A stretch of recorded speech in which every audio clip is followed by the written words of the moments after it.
Hello বন্ধুরা, good morning. তো আজকে কিন্তু চৈত্র মাসের চৈত্র সংক্রান্তি, তার মানে আজকে কিন্তু চড়ক পূজা। তো আজকের দিনে বাড়িতে অনেক ধরনের তিতা খেতে হয় আর টকও খেতে হয়। তার সাথে কী কী খেতে হয় শেয়ার করছি তোমাদের সাথে। তারপর তিতা খেতে হয় বলতে কতগুলো তিতা নিয়ে আসছে। এটা হচ্ছে নিম পাতা, এটা হচ্ছে পাট শাক, তিতা পাট শাক,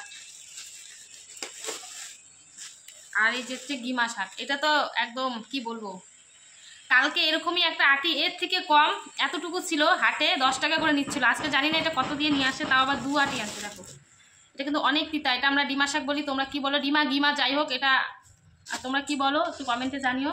আর এখানে আছে কলা, আর আছে করলা, আছে আম। এটা দিয়ে আম দিয়ে খেসারির ডাল দিয়ে হবে। আর আছে দেখো সজনা, এই যে সজনা অনেকগুলো আছে। এই সজনা দিয়ে টক ডাল হবে, পাট শাক ভাজা, গিমা শাকের বড়া, তারপরে এই যে টমেটোর চাটনি, তারপরে করলা ডালে দিব, আর আমের টক ডাল করবো আম দিয়ে। তো আমাদের মতো কি তোমরাও কি এরকম আজকের দিনে তিতা খাও? কে কে খাও কমেন্ট করো, ঠিক আছে? তো এই শাকটা এখন বাছবো, বেছে ডাল ভিজিয়েছি, ডাল দিয়ে হালকা বেসন আর চালের গুঁড়ো দিয়ে বড়া করবো। কেউ কেউ দেখি কি আলু আর অল্প বেগুন দিয়েও এটা মানে গামাখা করে খায়, ভালো লাগে খেতে। দেখলাম আজকে বানাবো নাকি তাহলে? 2 আটি আছে, বেগুন তো আনা হয়নি না। সজনাগুলো অনেক তাজা। আর সকালবেলা কী খেতে হয় বলো তো? সকালবেলায় ছাতু খেতে হয়, ছাতু দই দিয়ে, তারপরে 2-3 রকমের ছাতু, বিশেষ করে হ্যাঁ শাকগুলো একদম রেখে দিলে থাকবে না, জল জল আছে না। আর কি বললাম, জবের ছাতু খেতে হয়। তো আমাদের সকালেরই মানে সবারই সকালে স্নান হয়ে গেছে, এখন রান্না চাপাবো। ওদিকে আমি ডাল চাপিয়ে দিয়েছি, আর এদিকে সবজিগুলো বানিয়ে নিব। আজকেও নিরামিষ, কালকেও নিরামিষ। কালকে তো পয়লা বৈশাখ, পয়লা বৈশাখের দিন তো গণেশ পূজা, নিরামিষ। 2 দিন নিরামিষই হবে।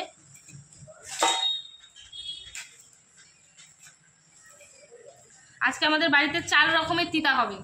এটা একটা, পাট শাক একটা, আর একটা আছে করলা, আর একটা জানি কি গিমা শাক, হ্যাঁ, আর একটা নিম পাতা। 4 রকমের তিতা রান্না হবে আজকে। 1 রকমের খেলেই হয়, সে জায়গায় 4 রকমের তিতা হবে।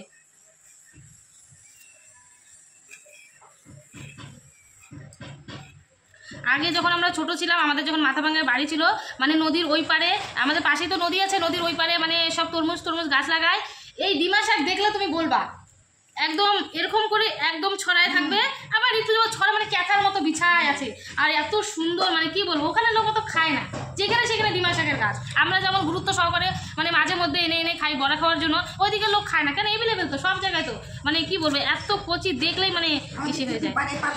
হ্যাঁ হ্যাঁ, এটা যেমন কেমন একটা তুলবা, তো একটা তুললেই মনে হয়ে যাবে একদম বিশাল ঝাঁকড়া। এই যে আমরা যেমন কিনে খাচ্ছি, আমাদের গ্রামের বাড়িতে কেউ কিন্তু মানে কিনবে না, সব মনে করো ওই নিম পাতাও গাছে, পাট শাক এভেলেবেল। হ্যাঁ আমাকেও ভালো লাগে, কিন্তু বেগুন তো আনা হয় না। বেগুন তো তুমি বেগুন খাও না বলে বেগুন আমরা আনি না। মার অ্যালার্জি আছে বেগুনের জন্য, বেগুন আমরা আনি না, বেগুন সেরকম খাওয়াও হয় না। তো চলো, এতটুকুই শেয়ার করার ছিল, আবার রান্নাবাড়ি করে শেয়ার করবো, ঠিক আছে? ভিডিওটা ভালো লাগলে শেয়ার করে অন্যকে দেখার সুযোগ করে দিবে। তো চলো, সবাইকে পয়লা বৈশাখের অনেক অনেক শুভেচ্ছা অগ্রিম। কালকেও ভিডিও দেওয়ার চেষ্টা করব। চলো টাটা।